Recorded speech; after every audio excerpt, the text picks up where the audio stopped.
Cellphone செயலி மூலம் பழக்கம். Hello hello. போலீஸ் உள்பட பலரை ஏமாற்றி திருமணம். ஏட்டியா என்ன உங்க பேரையும் சேர்த்து எழுதி போடுங்க. ஏன் பேரையா? எதுக்கு? உங்க மீசை பார்த்ததுல இருந்து ஆசையா இருக்கு.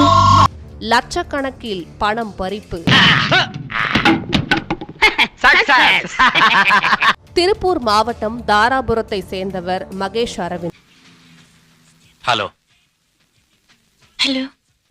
இவருக்கு பெற்றோர் மற்றும் உறவினர்கள் திருமணத்திற்கு பெண் தேடி வந்தனர்.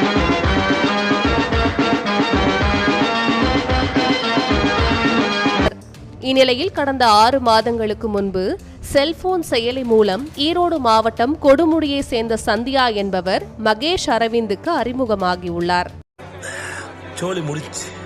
செயலியை தொடர்ந்து வாட்ஸ்அப் மூலமாகவும் இருவரும் பேசி வந்துள்ளனர். ஓ மை டியர் டயானா, என் காதல் மைனா, உனக்கு இருக்காரா நைனா?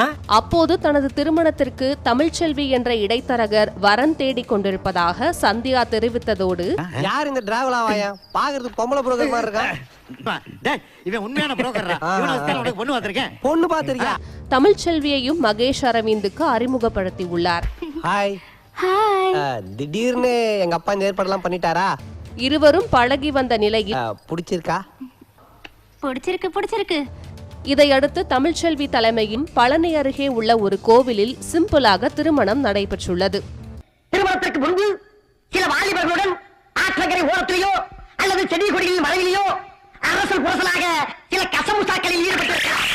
இந்த திருமணத்தை மகேஷ் அரவிந்தின் பெற்றோரும் ஏற்றுக்கொண்டதுடன், நீ பிறகுங்கிறதுக்கோசரம் எல்லாம் சாமி வேண்டின்னு மண் சோறு துண்ணு முட்டி போட்டு நடந்து உனக்கோசரமே கோயில அழிஞ்சுங்க.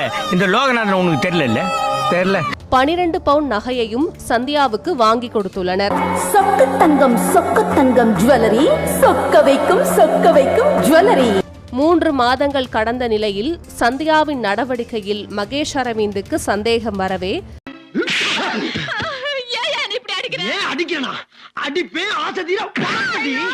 அவரது ஆதார் கார்டை எடுத்து பார்த்துள்ளார். அதில் கணவர் பெயர் இருக்கும் இடத்தில் சென்னையை சேர்ந்த வேறு ஒருவரின் பெயர் இருந்ததும், நம்ம கண்ட காட்சி உண்மைதானா? வயது அதிகமாக இருப்பதும் தெரிய வந்துள்ளது. இதனால் உஷாரான மகேஷ் அரவிந்த் சந்தியாவிடம் சமாதானம் செய்வது போல பேசி தாராபுரத்தில் உள்ள அனைத்து மகளிர் காவல் நிலையத்திற்கு அழைத்து சென்றுள்ளார்.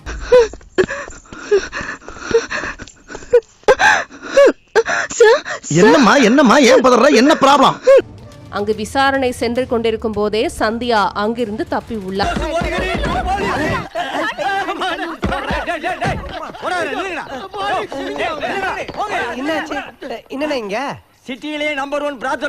தொடர்ந்து போலீசார் நடத்திய விசாரணையில் சந்தியாவுக்கு சென்னையை சேர்ந்த ஒருவருடன் திருமணம் முடிந்ததும் அதன் மூலம் ஒரு குழந்தை இருப்பதும் தெரிய வந்துள்ளது. இப்படி எடக்கு முடக்கா கல்யாணம் பண்ணிருக்கியே, குழந்தை பிறந்து யார் அப்பான்னு கேட்டா 3 பேர்ல யார கைய காட்டுவ? அப்படி ஒரு பிரச்சனை வரக்கூடாது தான் முத குழந்தை என்கிட்ட விட்டுட்டு ஓடி வந்துட்டாங்க. திருமணமாகாத 40 வயதை கடந்த ஆண்களை குறிவைத்து சந்தியா மோசடியில் ஈடுபட்டு வந்துள்ளார். காவல் உதவி ஆய்வாளர், மதுரையில் ஒரு காவலர், கொடுமுடியில் ஒரு இளைஞர் என பலரை அவர் ஏமாற்றி திருமணம் செய்துள்ளார். இவருக்கு முன்னாடி இவர்தான் எனக்கு புருஷனா இருந்தாரு. அப்ப இவனோட கள்ளக்காதலா? எஸ். வேண்டுமென்றே தகராறில் ஈடுபட்டு நகை மற்றும் பணத்துடன் சந்தியா தலைமறைவாவதை வழக்கமாக வைத்துள்ளார்.